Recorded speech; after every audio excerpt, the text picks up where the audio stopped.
ایک سوز پیش کر رہا ہوں۔ شبیر کو کفار نے جینے نہ دیا،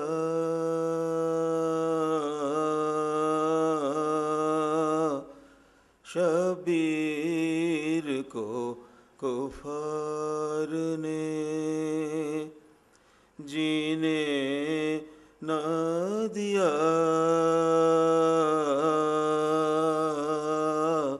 پانی بھی دم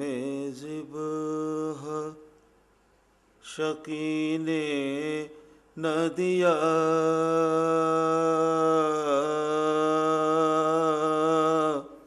پانی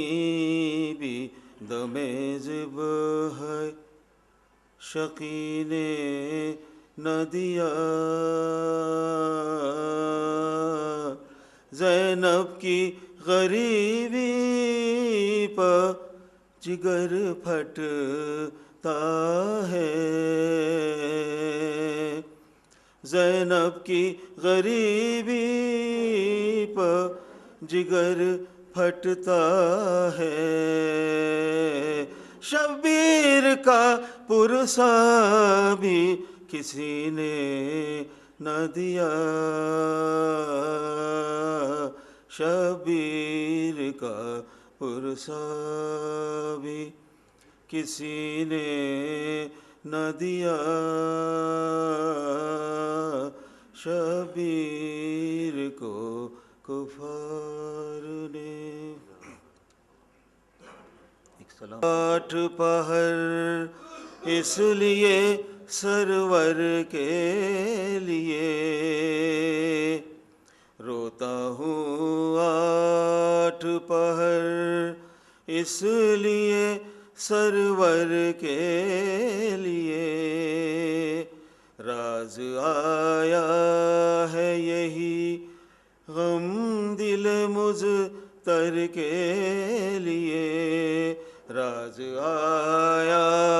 ہے یہی غم دل مضطر کے لیے، اس زمانے میں جہاں اہل وفا ہی نہ رہے،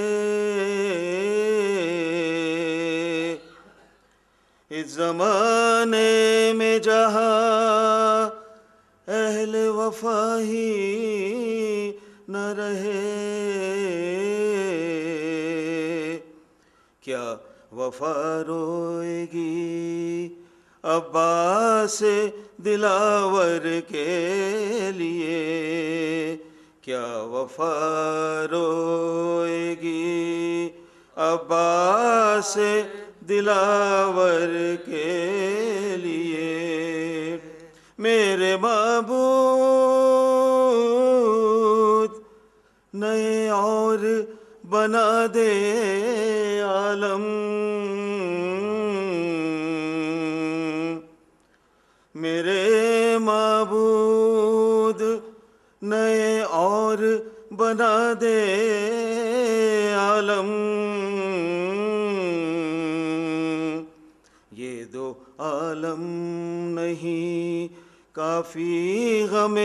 سرور کے لیے، یہ دو عالم نہیں کافی غم سرور کے لیے، لوٹتے نہر سے خالی تو بڑا مشکل تھا،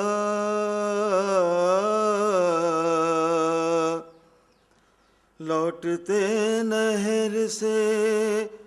خالی تو بڑا مشکل تھا، مرنا آسان تھا عباس دلاور کے لیے، مرنا آسان تھا عباس دلاور کے لیے، حشر تک مل نہیں سکتی غم زینب کی نظیر، حشر تک مل نہیں سکتی غم زینب کی نظیر، کون روتا ہے زمانے میں بہتر کے لیے، کون روتا ہے زمانے میں بہتر کے لیے، روتا ہوں 8 پہر اس لیے سرور کے لیے، راز آیا ہے یہی جھولے والے پیاسے اصغر، جھولے والے پیاسے اصغر، بانو پکاری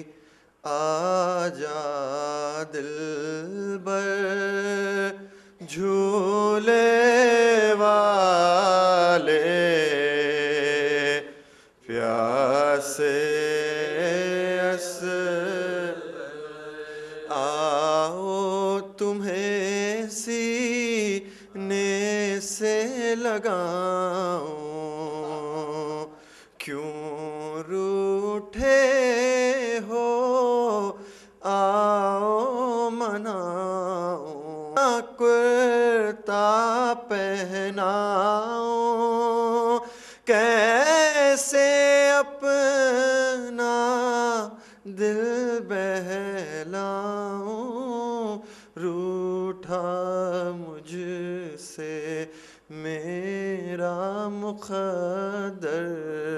جھولے والے پیاسے اصغر، کیسے دل کے زخم دکھاؤں، کیسے تمہاری پیاس بجھاؤں، لوری اب میں کس کو سناؤں، کب تک خالی جھولا جھولاؤں، کیسے جیے گی اب تیری مادر، جھولے والے پیاسے اصغر، شب کو تنہا قبر میں سونا، ماں کے لیے بے چین نہ ہونا، تاریکی ہے تیرا کھلونا، خود ہی بہلنا خود ہی رونا، قبر ہے جھولا خاک ہے بستر، جھولے والے پیاسے اصغر، کس سن میں تھی کیسی مصیبت، اس پر تیرا جذبہ نصرت، تجھ پا مسلسل پیاس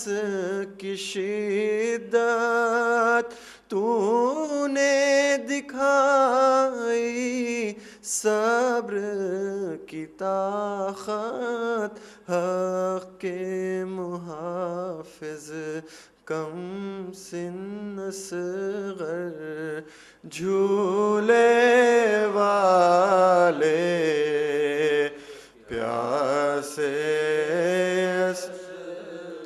پیاس تھی تیری تاحد امکان، تیری خاموشی فتح کا عنوان، تو نے کیا اسلام پہ احسان، حق کی بقا کا بن گیا عنوان، تیرا تبسم تیر کی زد پر، جھولے والے پیاسے چپ ہوں بیٹا، گھٹتی ہیں آہیں، سونی ہے ہر سمت سے راہیں، ڈھونڈتی ہے بے چین نگاہیں، کب سے ماں پھیلاتی ہے باہیں، گود میں آ جا پھر سے ہم کر، جھولے والے پیاسے بین رشید ماں کے تھے پہ ہم، کرتی رہوں گی تیرا ماتم، لاؤں کہاں سے زخموں کا مرہم، کیسے بھلاؤں تیرا عالم، دودھ کے بدلے خون لبوں پر، جھولے والے پیاسے اصغر، بانو پکاری آجا دلبر، جھولے والے پیاسے اصغر۔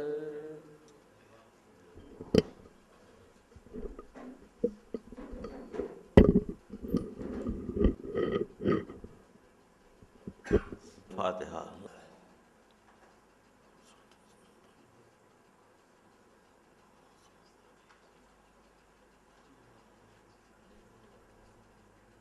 اعوذ باللہ من الشیطان الرجیم، بسم اللہ الرحمن الرحیم، یا من دل علی ذاتہ بذاتہ وتنزہ عن مجانست مخلوقاتہ وجل عن ملائمت کیفیاتہ، یا من قرب من خطرات الظنون وبعد عن لحظات العیون، علم ما کان قبل یکون، والصلاة والسلام علی خیر خلقہ محمد خاتم النبیین و سید المرسلین و رحمۃ للعالمین وأہل بیت الطیبین الطاہرین المعصومین المظلومین، اللہ تبارک و تعالیٰ فی کتاب المجید والفرقان الحمید وقولہ الحق، ان الدین عند اللہ الاسلام، صلوات محمد علی محمد۔ اسلام کے ورلڈ ویو یا آفاقی تصور پر مجالس کا سلسلہ جاری ہے۔ اس سلسلے کی آج یہ 5ویں مجلس ہے۔ ابھی انشاءاللہ اور 4 مجالس اور ہوں گے یہاں پر۔ ایک اعلان آپ کے سامنے یہ ہے کہ اس مجلس کے بعد کل میرے دوست ریاض کے پاس ان کے گھر پر مجلس ہے، وہ ان کا ایڈریس وغیرہ وہ رخے تقسیم کر رہے ہیں، آپ تشریف لائیے۔ وہ ہر سال یہ مجلس بہت پابندی کے ساتھ اور بہت اخلاص کے ساتھ کرتے ہیں، تو آپ سے اس دعا ہے کہ اس مجلس میں شریک ہوں۔ آج کی مجلس کا میں آفاقی تصور کے کنٹینیویشن میں آج میں آپ کے سامنے اسلام کا جنگ اور امن کے متعلق آپ کے سامنے کچھ پیش کروں گا۔ میں جہاد کا نام اس لیے نہیں لیتا کہ جہاد کے بڑے وسیع مفہوم ہے جاتا، تو جنگ اور امن۔ آج وقت اتنا نہیں ہے کہ میں دونوں کور کر سکوں، تو آج میں جنگ کے متعلق یا جہاد کے متعلق عرض کروں گا، اور کل کی مجلس امن کے متعلق ہوگی، کمپیشن اور جسٹس اور پیس وغیرہ کا۔ اس کے کل کی مجلس انشاءاللہ دونوں مجلسیں جو ہیں آپ سنیے اس میں، اور پھر اس کے بعد اس کا سلسلہ پھر آگے بڑھے گا۔ پھر تو اللہ کے دین کا جہاں تک تعلق ہے، آپ ہسٹری پر غور کیجئے تو ہر زمانے میں اللہ کے ایک پیغام کو پہنچانے والوں کے لیے مصیبت کا سامنا کرنا پڑا۔ کوئی زمانہ ایسا نہیں تھا جب اللہ کا پیغام لوگوں نے خاموشی سے سن لیا اور خاموش بیٹھے رہے، ہمیشہ اس کی مخالفت ہوتی رہی۔ انبیاء کی تاریخ پر آپ غور کیجئے کہ کیا کیا ہوا، کسی کو آرے سے چیرا گیا جی، اور حضرت ابراہیم کو اس میں نار میں ڈالا کرا، آگ میں پھینکا گیا۔ حضرت موسیٰ کو کافی تکلیفیں دی گئی، حضرت عیسیٰ کو تکلیف دی گئی، اور خود ہمارے حضور صلی اللہ علیہ وآلہ وسلم ان کی کیا حالت؟ وہ جب تبلیغ کے لیے کھڑے ہوتے، اتنے ان کو پتھر مارے جاتے اور اتنے زخمی ہوتے کہ وہ زخمی حالت میں گھر واپس ہوتے تھے، پورا خون میں بھر جاتے تھے۔ ایسا ہے مسلمانوں کو اپنے پیغمبر کی قربانیوں کے متعلق، تو وہ تو خیر بال کی اور اس کی تعریف تو ضرور کرتے ہیں، لیکن کہ قربانیوں کے متعلق مجھے معلوم نہیں ہے کہ کسی پیغمبر نے اپنی امت کے لیے، اپنے دین کے لیے اتنی قربانی پیش نہیں کی جتنے ہمارے حضور صلی اللہ علیہ وآلہ وسلم نے کی۔ اور اس کا نتیجہ یہ ہے کہ اتنے لوگ متاثر ہوئے کہ آج بھی ایک کتاب جو دی 100 لکھی گئی ہے کہ 100 most famous people in the world, تو اس میں پہلا نمبر جو ہے، پہلا نام لوگ سمجھتے تھے کہ چونکہ کرسچین نے لکھا ہے تو یہ حضرت عیسیٰ کا ہوں گے، نہیں، سب سے پہلا نام جو ہے ہمارے پیغمبر کا ہے صلی اللہ علیہ وآلہ وسلم۔ اس کا آرگیومنٹ یہ تھا کہ اس لیے کہ ان کی ایک مختصر 23 سال کی مدت میں انہوں نے نہ صرف شریعت کو پہنچایا بلکہ شریعت کو امپلیمنٹ بھی کیا، جیسے پہنچایا بھی اور اس پر عمل بھی کروایا جیسے، اور ایسی شریعت جو ایک مکمل شریعت تھی، کیونکہ دوسرے مذاہب کی جو شریعت ہے وہ اس پیغمبر کے زمانے میں کبھی بھی نہیں ہے۔ حضرت عیسیٰ کی جو شریعت ہے وہ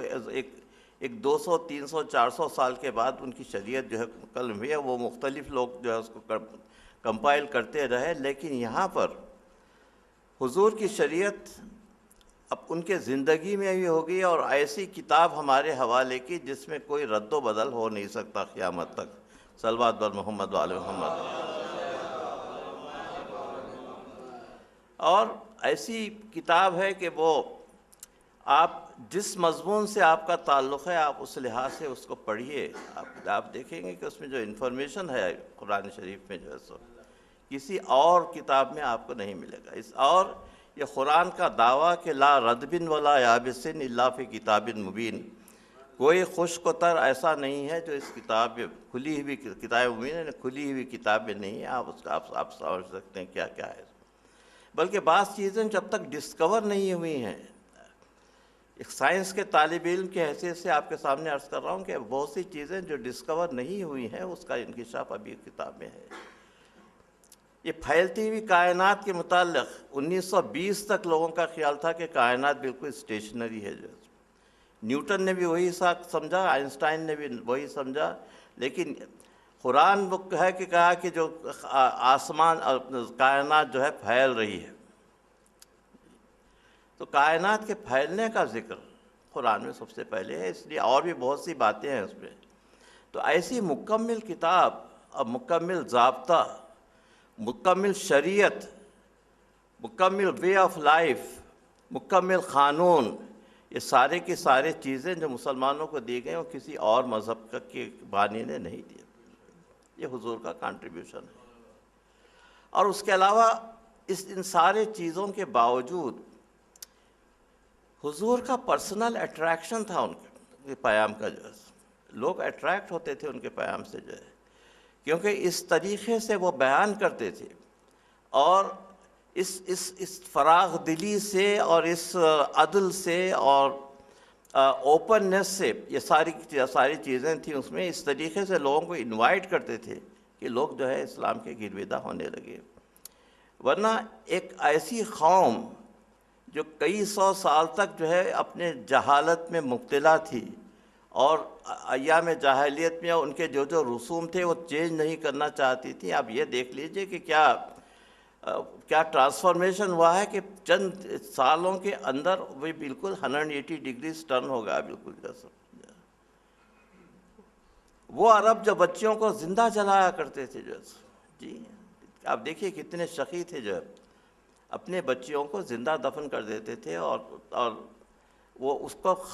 فخر کرتے تھے کہ جو ہے بچی زندہ نہ رہے جیسے۔ اس کے بعد عورتوں کے متعلق کل کی مجلس سے میں نے کہا کہ دیکھیے عورتوں کے متعلق عورت کا مقام اسلام نے سب سے پہلے بتایا کہ عورت کا کیا مقام ہے۔ تو وہ جو بچیوں کو زندہ دفن کر دیا کرتے تھے، ان کو عورت کی عزت کا ایک سمے پر پہلی مرتبہ احساس ان کے دل میں ہوا۔ تو سارا ایک ریولیوشن تھا، ایک ٹرانسفارمیشن تھا، اور یہ پیسفل ٹرانسفارمیشن تھا، جو ہے جی کسی قسم کا اس کے اندر جنگ و جدال اور کسی قسم کی زبردستی نہیں تھی۔ اور اسلام کے 2 پرنسپلز تھے، ہمارے یہ نوجوان یہاں پر موجود ہیں، 2 پرنسپلز جو آج ہم فخر کے ساتھ لوگوں کے سامنے پیش کرتے ہیں کہ لا اکراہ فی الدین۔ پہلا پرنسپل لا اکراہ فی الدین، دین میں کوئی زبردستی نہیں ہے، جی آپ کا اگر دل چاہے تو آپ آ سکتے ہیں، ورنہ آپ پر کوئی زبردستی نہیں۔ اس لیے وہ سارے لوگ جنہوں نے اسلام کو قبول نہیں کیا تھا، اسی طریقے سے آزادی کے ساتھ زندگی بسر کر رہے تھے اسلامی حکومت میں، جیسا کہ مسلمان بسر کرتے تھے۔ کوئی زبردستی نہیں تھی، کوئی ان کے اوپر جبر نہیں تھا، لا اکراہ فی الدین۔ تو یہ پیسفل کو ایگزسٹنس جو ہے کا جو پرنسپل جو اسلام نے بتایا، لا اکراہ فی الدین کی، تو وہ اتنا انٹرنیشنل ہے کہ آج یونائٹڈ نیشنز کا یہ ہے کہ پیسفل کو ایگزسٹنس، سارے ممالک چاہتے ہیں کہ پیسفل کو ایگزسٹنس رہے۔ تو اس سب میں پہلا جو جس نے شروع کیا وہ اسلام ہے، لا اکراہ فی الدین۔ اور اس کے علاوہ دوسرا جو تھا وہ لکم دینکم ولی دین، پیسفل کو ایگزسٹنس، جی آپ اپنے مذہب پہ رہیے، ہم اپنے مذہب پہ رہتے ہیں، آپ پر کوئی ہم زبردستی نہیں کرتے، آپ ہم پر کوئی زبردستی نہیں کیجیے، اور آپ اپنی جگہ رہیے، ہم اپنی جگہ رہتے ہیں، بالکل لکم دینکم ولی دین۔ یہ دونوں چیزیں اس زمانے میں بہت کارآمد ثابت ہوئیں، جبکہ اسلام آگے بڑھ رہا تھا، لوگ جوخ آ رہے تھے، لیکن پھر بھی بڑے انسیکیورٹی کی حالت تھی اسلام کی، جو ہے کوئی سیکیورٹی نہیں تھی، اور اس لیے یہ بہت ضروری تھا کہ اسلام کی سیکیورٹی کے لیے انتظامات کیے جائیں۔ سیکیورٹی کس وجہ سے تھی؟ انٹرنل سیکیورٹی بھی تھی اور آؤٹ سائڈ سیکیورٹی بھی تھی،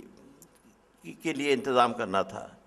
تو انسائڈ سیکیورٹی یہ تھی کہ لوگوں کو پکڑ کر جلا دیا جاتا تھا، لوگوں کو پکڑ کر لے کے جایا جاتا تھا، پیٹا جاتا تھا، یہ سب ساری چیزیں اس کو روک تھام ان کی ضروری تھی۔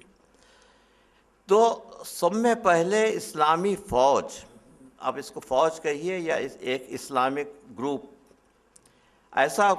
بنا جو یہ دیکھتا تھا کہ کسی پر ظلم نہیں ہو رہا ہے، وہ گھومتا تھا پھرتا تھا اور دیکھتا تھا کہ کہاں کہاں کیا کیا ہو رہا ہے، اور جو لوگ یہ ظلم و استبداد کے شکار ہو رہے تھے اور ظلم کے شکار ہوتے تو ان کی ہیلپ کرتے، وہ جا کے ان کو بچا کر لے آتے، تو اس کے لیے بہت انٹرنل سیکیورٹی کے لیے بہت ضروری تھا۔ اس کے علاوہ یہودی مدینے کے، اس کا ذکر میں ابھی آگے میں کرنے والا ہوں ڈیٹیل کے ساتھ، مدینے کے یہودیوں کی تاریخ میں آج تک ایسا نہیں ہے کہ ان کے کو کسی نے اس طریقے سے ریسپیکٹ کے ساتھ ٹریٹ کیا ہو جیسے ہمارے حضور نے کیا تھا۔ جو ہے صلح حدیبیہ، مدینہ میں جب آپ تشریف لے گئے ہجرت کے بعد، تو وہاں پر نصارہ بھی تھے اور یہودی بھی تھے، تو یہودیوں کے ساتھ ان کا انہوں نے پیکٹ کیا جو ہے صلح حدیبیہ۔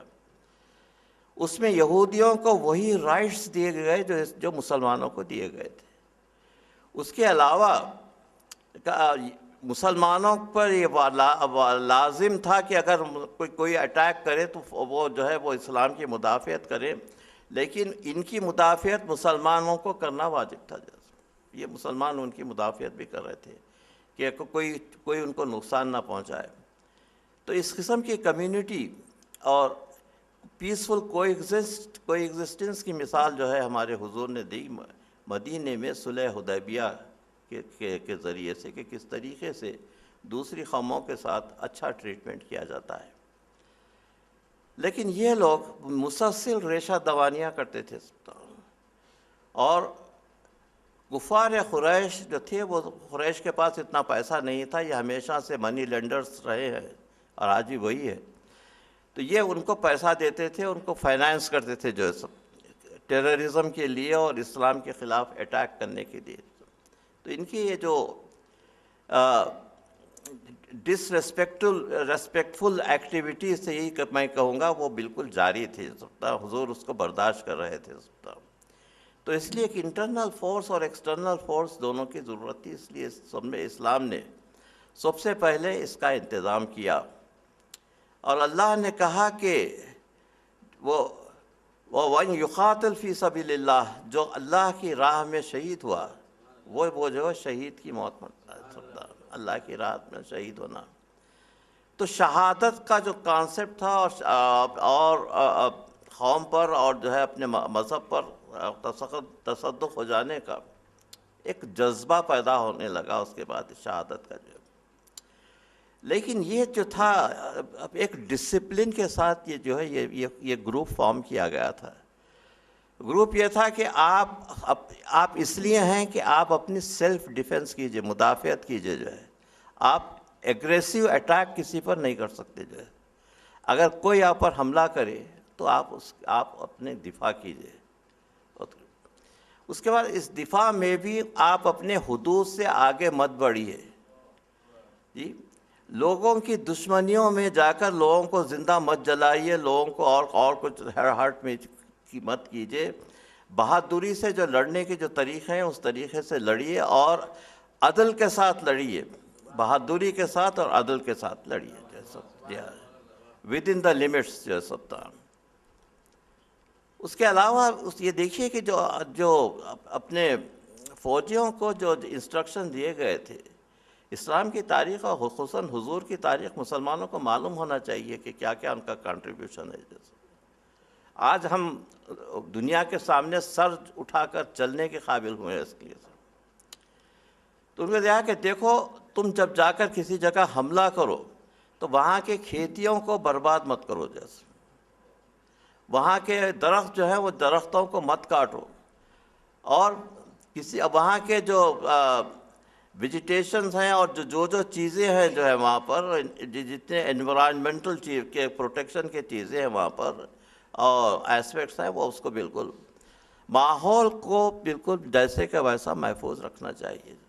یہ انسٹرکشن دیے جاتے تھے کہ حملہ آور کس طریقے سے بیہیو کرنا چاہیے۔ اس کا یہ فوج جو تھی اس کو یہ ڈسپلن تھا کہ جو ہے وہ اپنے حد سے آگے نہ بڑھے اور اس طریقے سے حملہ آور ہوں۔ اور یہ جو لوگ تھے وہ ان کی تنخواہیں جو ہوتی تھیں وہ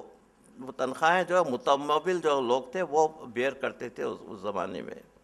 اس کے بعد یہ ہوا کہ جب جا کے یہ جنگوں کا سلسلہ شروع ہوا اور لوٹ مار، اور وہاں پر جب کوئی جنگ فتح ہوتی تھی تو مال غنیمت کافی آتا تھا، تو اس کے بعد اتنا مال غنیمت آیا ان کے پاس کہ اب اس کے بعد کوئی چیز اب ان کو مزید مال کی کوئی ضرورت نہیں ہوئی، تو یہ مال غنیمت کی طرف سے تھا۔ اب ان جنگوں کے آپ تاریخ پر غور کیجئے، جتنے جنگیں اسلام کی تھیں حضور کی زندگی میں، جنگ بدر سے لے کر جنگ حنین تک جی جو پھیلی ہوئی تھیں، ایک تو یہ کہ بہادری میں اور ان جنگوں کا میں لڑنے والا سوائے امیر المومنین علی ابن ابی طالب کا کوئی نہیں تھا۔ وہ علی کی تلوار تھی، وہ علی کی بہادری تھی جو ان سب جنگوں میں اسلام کو بچانے کے قابل ہوئے جاتا، ورنہ اسلام کبھی کے ختم ہو جاتا تھا۔ اور دوسری چیز جو اسلام کو بچا رہی تھی اس کے اندر یہاں پر، وہ رسول اللہ صلی اللہ علیہ وسلم کا پرسنل کانٹیکٹ تھا لوگوں کے ساتھ، ان کا اخلاق تھے کہ کس طریقے سے لوگوں کو ٹریٹ کرتے تھے، اور ایک زخمیوں کی کس طریقے جا کر مزاج پرسی کرتے تھے اور کس طریقے سے ان کو ٹریٹ کرتے تھے، یہ سب ان کا حضور کے پرسنل اخلاق تھے۔ تو مال غنیمت سارے یہ ان لوگوں کو کافی ہاتھ آتا تھا۔ اور اس کے بعد جتنی جنگیں ہوئی ہیں وہ سب ڈیفینسو وارز ہیں۔ اس کا ثبوت کیا ہے؟ جتنے وارز ہوئے ہیں، آپ خدا آپ کو حج نصیب کرے، آپ دیکھیے کہ بدر کا بھی میدان ہے، وہاں پہ احد بھی ہے، اور سب مدینے کے اطراف ودن 30 اور 40 مائلز مدینے کے سارے جنگیں ہوئی ہیں۔ حضور نے کسی ملک پر سرکشی نہیں کی، کسی ملک پر چڑھائی نہیں کی، کسی ملک پر جا کر ان کو دبایا نہیں، اپنی مدافعت کرتے رہے۔ تو اسلام کی تاریخ میں جو ہے جہاد صرف دفاع کے لیے، صلوات محمد علیہ محمد، آفینسیو نہیں ہے، صرف ڈیفینسیو ہے، اور جہاد صرف اپنی آپ مدافعت کرنے کے لیے۔ اس کے بعد تشدد کے متعلق، اب آج کل جو ٹیررزم پھیلا ہوا ہے، تشدد کے متعلق کیا ہے؟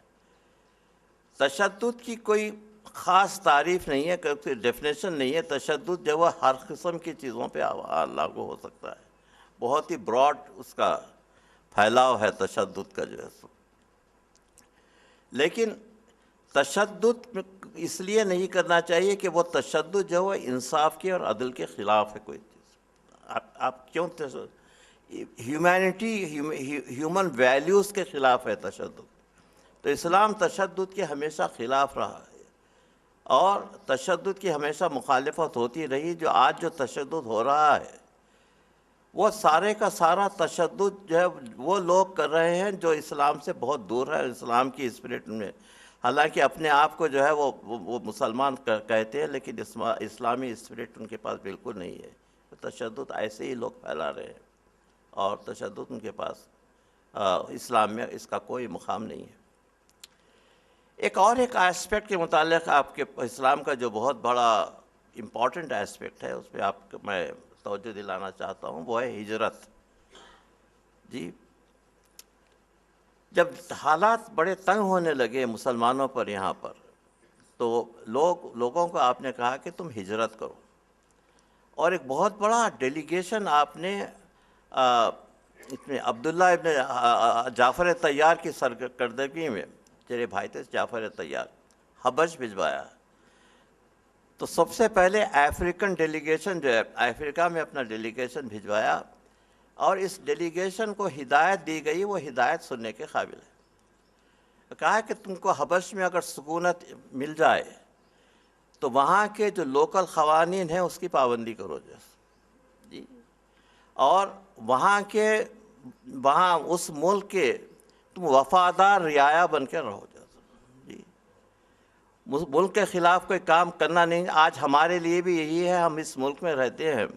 اس ملک کے وفادار بن کر رہنا چاہیے جس طرح، اور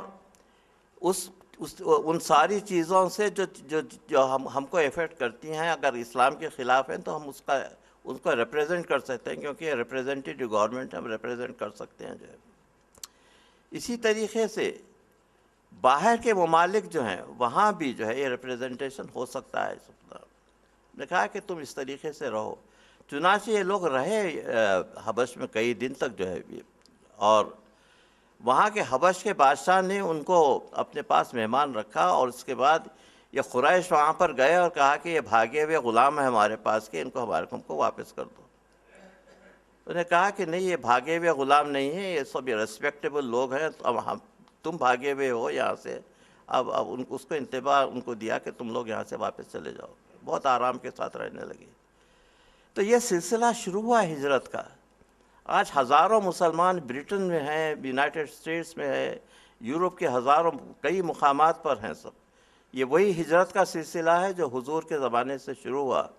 اور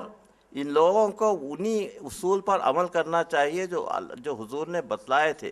کہ جس ملک میں جائیں، امریکہ جائیں آپ، یا برٹن جائیں، یا اور کسی اور یورپ کی جگہ جائیں، تو وہاں کے آپ وفادار بن کر رہیے جو جی۔ وہاں پر کوئی ایسے ایکٹیویٹیز مت کیجیے القاعدہ والے جو ہے، جس سے وہاں کا امن برباد ہو جائے جی۔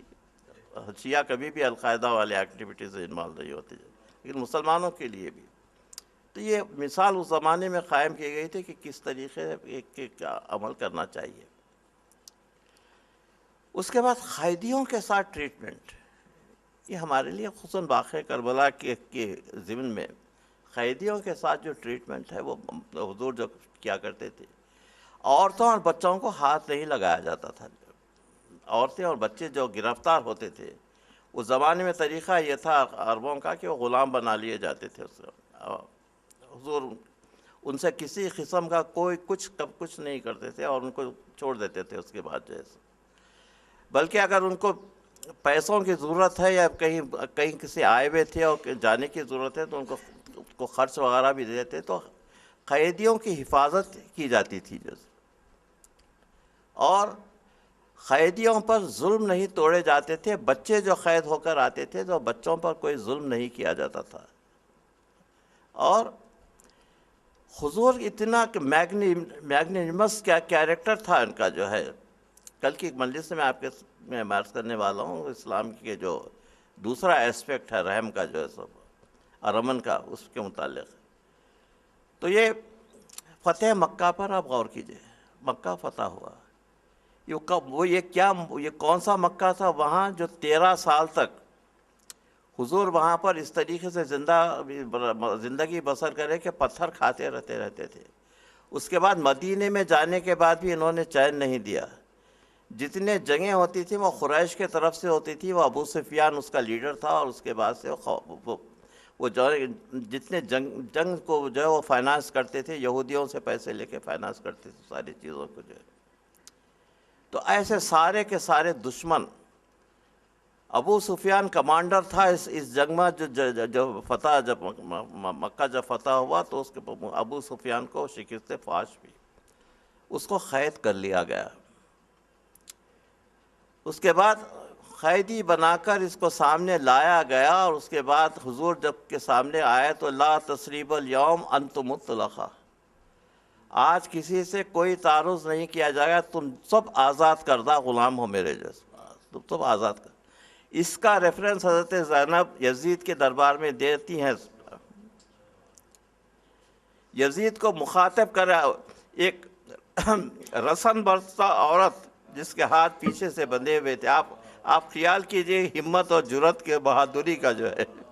جس کے بال کھلے ہوئے تھے، ہاتھ بندھے ہوئے تھے اور زخمی تھیں،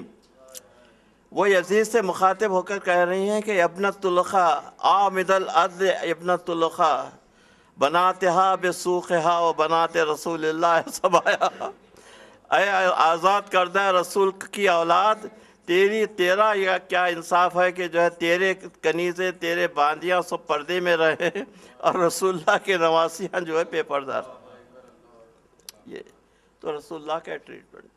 سب کو آزاد کر دیا، اور کہا کہ آج کسی سے کوئی انتقام نہیں لیا جائے گا۔ اور حضور جب داخل ہوئے ہیں مدینے میں، ایسا تھا کہ سر نیچے کیے ہوئے تھے،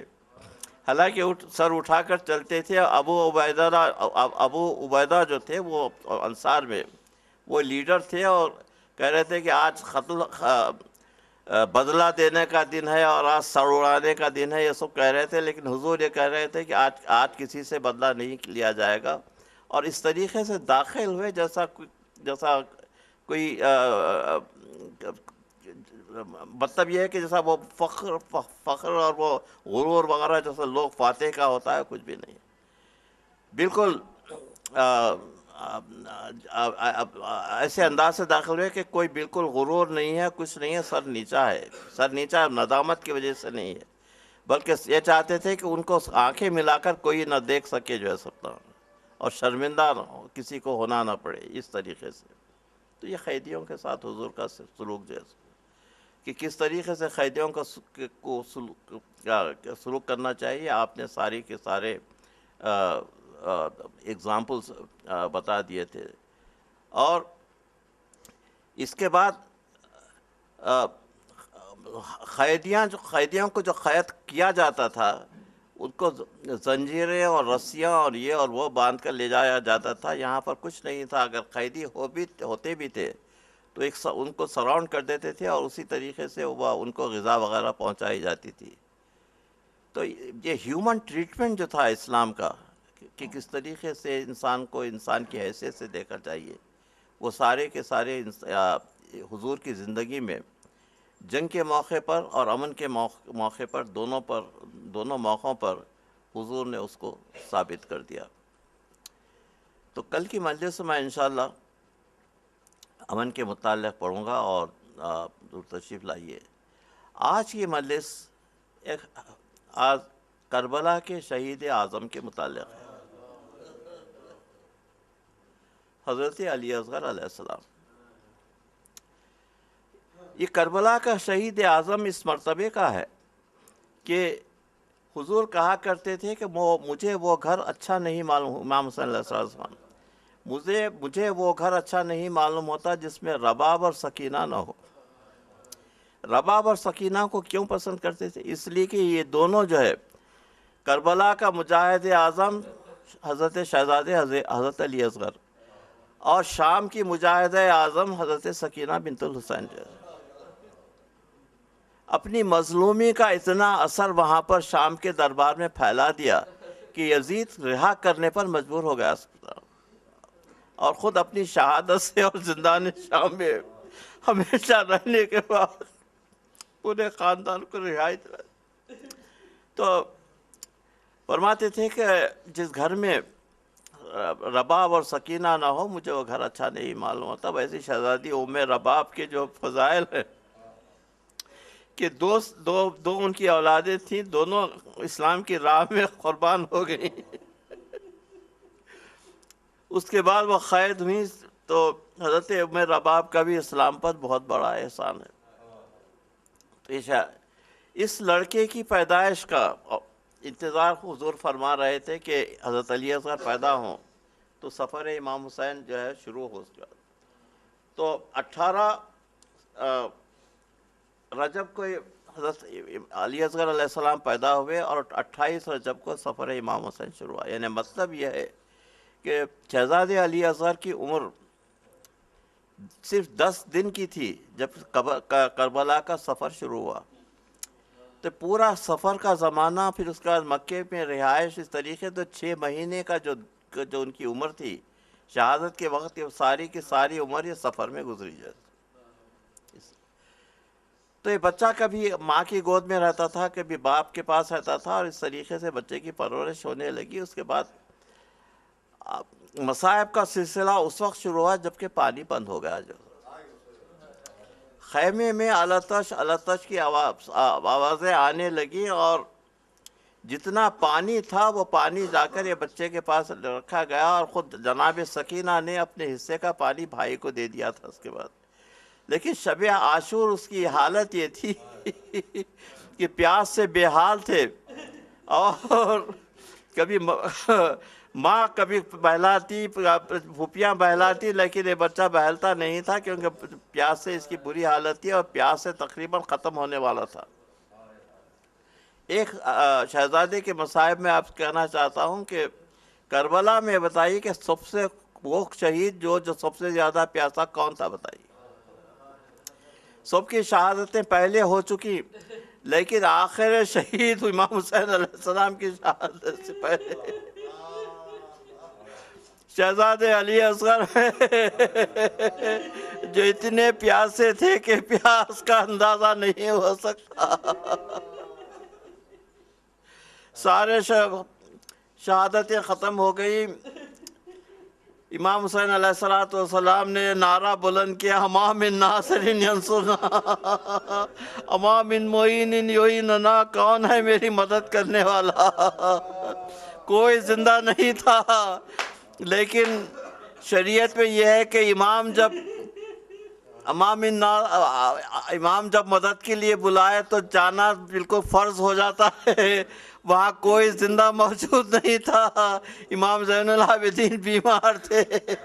بے ہوش پڑے ہوئے تھے۔ اس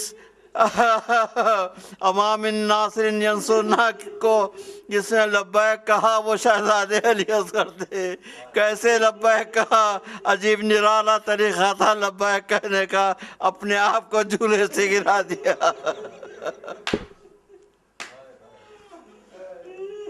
ماں اور بہنوں میں رونے کا غل شروع ہوا۔ حسین باہر سے اندر آئے، کہا کہ میں نے تم لوگوں کو کہا تھا کہ بلند آواز سے مت روئے، کہا کہ آپ کی آواز استغاثہ سن کر اصغر نے اپنے آپ کو چولہے سے گرا دیا۔ کہا میرے بچے کو لے آؤ۔ بچے کو ماں کے حوالے کیا۔ میرا باپ نے نیا سلوکا پہنایا، نئے کپڑے پہنایا کہ میرا بچہ جہاد کے لیے جا رہا ہے۔ اور اس مجاہد اعظم کی سواری پر آپ غور کیجئے، جتنے دوسرے مجاہد کربلا کے وہ سب گھوڑوں پر گئے، لیکن یہ مجاہد اعظم حسین کے ہاتھوں پر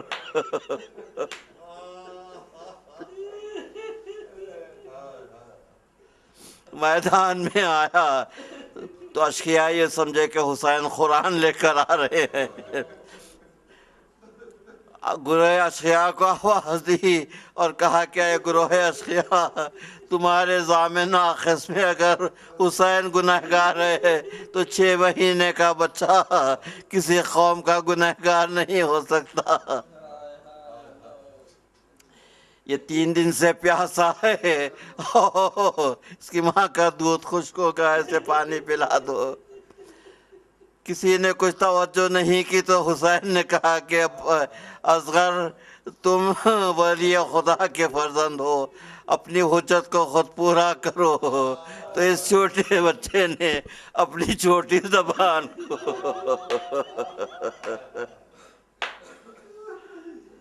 ہونٹوں پر پھرانے لگے۔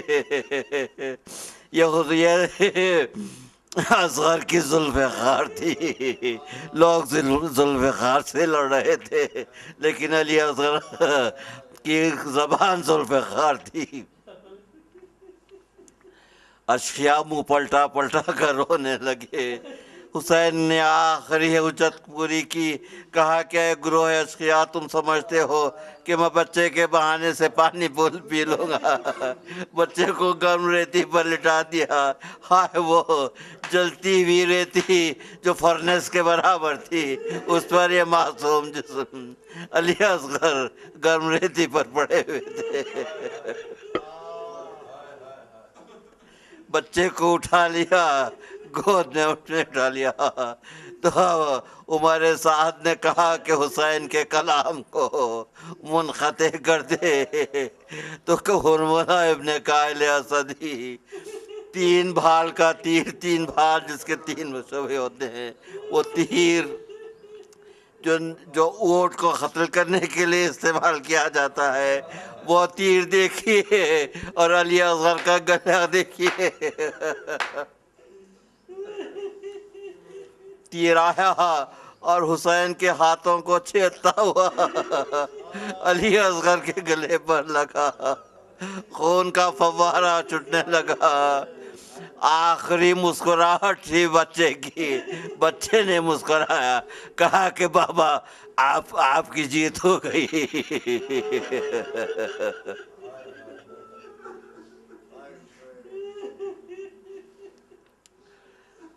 ایک فرانسیسی شاعر نے علی اصغر علیہ السلام پر نظم لکھی ہے, کا نام ہے معصوموں کا ستارہ. اس میں وہ علی اصغر علیہ السلام کی شہادت کا ذکر ہے اس کتاب میں, اور سارے دنیا کے بچوں سے کے لیے اپیل ہے کہ اس بچے کے کو لحاظ سے اور اس کو کنسیڈر کرتے ہوئے ایسا ظلم دنیا کے کسی بچے پر نہ کیا جائے. یہ ایسا ظلم تھا کہ لوگ جو ہے اب بھی متاثر ہوتے ہیں. حسین ویسی لاش کو لپٹ کر خیمے میں تشریف لائے, خیمے کے پیچھے سے کہا کہ رباب باہر آ جاؤ. ہائے شہزادی رباب خیمے سے باہر تشریف لائیں, دیکھا کہ بچہ خون میں ڈوبا ہوا ہے. کہا کہ والی میرے بچوں کو اس طریقے سے پانی پلایا گیا, لیکن رباب کا صبر کی انتہا تھی. کہا کہ رباب ٹھہرو, بچے کی خبر کھو دی. ذوالفقار سے ماں دیکھ رہی تھی, بچے کو امام نے دفن کر دیا. عالم الذین ظلموا ای منقلب ينقلبون من طاعتی خلیل معصیتی کثیر لسانی مخر فی الذنوب فکیف حیلتی یا ستار بکشاف الکروب اغفر ذنوبی کلہا بحرمت محمد نطرت طاہرین یا غفار یا غفار یا غفار برحمتک یا ارحم الراحمین وسيعلم الذین ظلموا ای منقلب ينقلبون. پہنناسا لاشا علی اصغر کا ہاتھوں پہنناسا لاشا علی اصغر کا شہ دیتے ہیں بانوں کو شہ دیتے ہیں بانوں کو پرسالی اصغر کا ہاتھوں پہنناسا لاشا علی اصغر کا حلم کی صدا سن کر جھولے سے وہ گر جانا حلم کی صدا سن کر جھولے سے وہ گر جانا حلم کی صدا سن کر جھولے سے وہ گر جانا ہے دین کی نصرت میں جذبہ علی اصغر کا ہاتھوں پہنناسا لاشا علی اصغر کا لے جائیے میدان میں مولا میرے بچے کو لے جائیے میدان میں مولا میرے بچے کو لے جائیے میدان میں مولا میرے بچے کو لو میں نے بدل ڈالا لو میں نے بدل ڈالا کرتا علی اصغر کا ہاتھوں پہنناسا لاشا علی اصغر کا کس طرح سے سوئے گی مادر بھلا راتوں کو کس طرح سے سوئے گی مادر بھلا راتوں کو، کس طرح سے سوئے گی مادر بھلا راتوں کو، آنکھوں میں سمایا ہے، آنکھوں میں سمایا ہے چہرہ علی اصغر کا، ہاتھوں پر ننھا سا لاشا علی اصغر کا، شہ چوم کے لاشے کو قاصد سے یہ کہتے تھے، شہ چوم کے لاشے کو قاصد سے یہ کہتے تھے، شہ چوم کے لاشے کو قاصد سے یہ کہتے تھے، صغرا کی تمنا ہے، صغرا کی تمنا ہے بوسہ علی اصغر کا، پسرے اصغر جاتا جو بازاروں پہ، نیزے پسرے اصغر جاتا جو بازاروں سے، جو دیکھتا وہ پڑھتا، جو دیکھتا وہ پڑھتا، نوحہ علی اصغر لاشا علی اصغر کا، تا حشر رلائے گا احساس کی آنکھوں کو، تا حشر رلائے گا احساس کی آنکھوں کو، تا حشر رلائے گا احساس کی آنکھوں کو، وہ تیر ستم کھا کر، وہ تیر ستم کھا کر حسنا علی اصغر کا، ہاتھوں پہ ننھا سا لاشا علی اصغر کا، جاؤ سدار و رن کی طرف میرے نونہال، جاؤ سدار و رن کی طرف میرے نونہال، میدان میں جو شاہ نے حلمن کی دی صدا،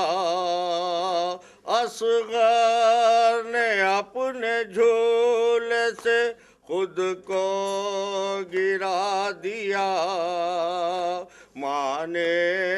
کہا کہ تم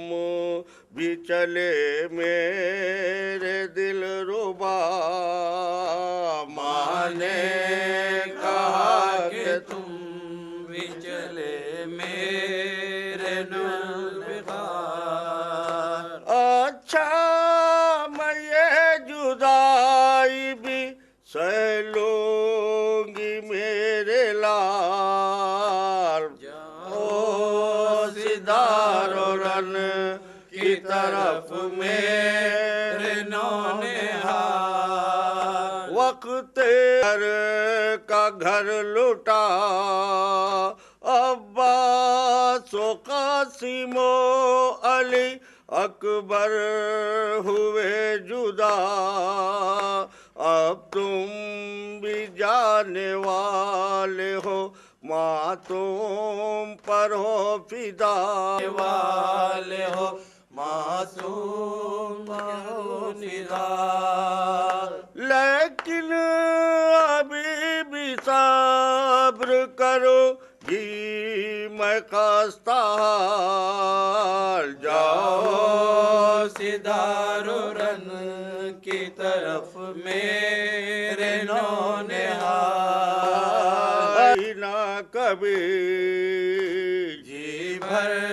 کے پیار میں کبھی کر پائے سکی، جی بھر کے پیار بھی تو میں کر پائی نہ سکی، جی بھر کے پیار بھی تو میں کر پائی نہ سکی، بیٹا تمام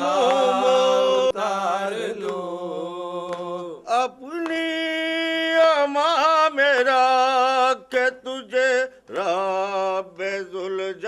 ذوالجلال جاؤ سدار و رن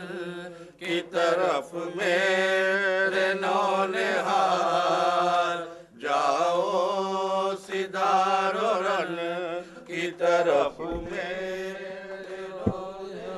اصغر اصغر اصغر سعید سعید سعید السلام علیکہ یا امیر المومنین علی ولی اللہ، السلام علیکہ یا فاطمۃ الزہرا سیدۃ نساء العالمین، السلام علیکہ یا خدیجۃ الکبریٰ ام المومنین، السلام علیکہ یا حسن المجتبیٰ، السلام علیکہ یا ابا عبداللہ، السلام علیکہ ابن رسول اللہ، السلام علیکہ علی جدک و ابیک، السلام علیکہ علی امک و اخیک، السلام علیکہ جمیع شہداء کربلا، خصوصاً سیدی و مولایا ابی الفضل العباس ابن امیر المومنین، السلام علیکہ و رحمۃ اللہ وبرکاتہ، السلام علیکہ یا غریب الغرباء، السلام علیکہ یا معین الضعفاء والفقراء، السلام علیکہ یا سلطان العرب والعجم علی ابن موسیٰ رضا، السلام علیکہ ورحمۃ اللہ وبرکاتہ، السلام علیکہ یا صاحب عصر والزمان، السلام علیکہ یا شریک القرآن، السلام علیکہ یا امام الانس والجان، الامان الامان الامان، اجل اللہ تعالی فرجک، سہل اللہ تعالی مخرجک و ظہورک، السلام علیکہ ورحمۃ اللہ وبرکاتہ، صلی اللہ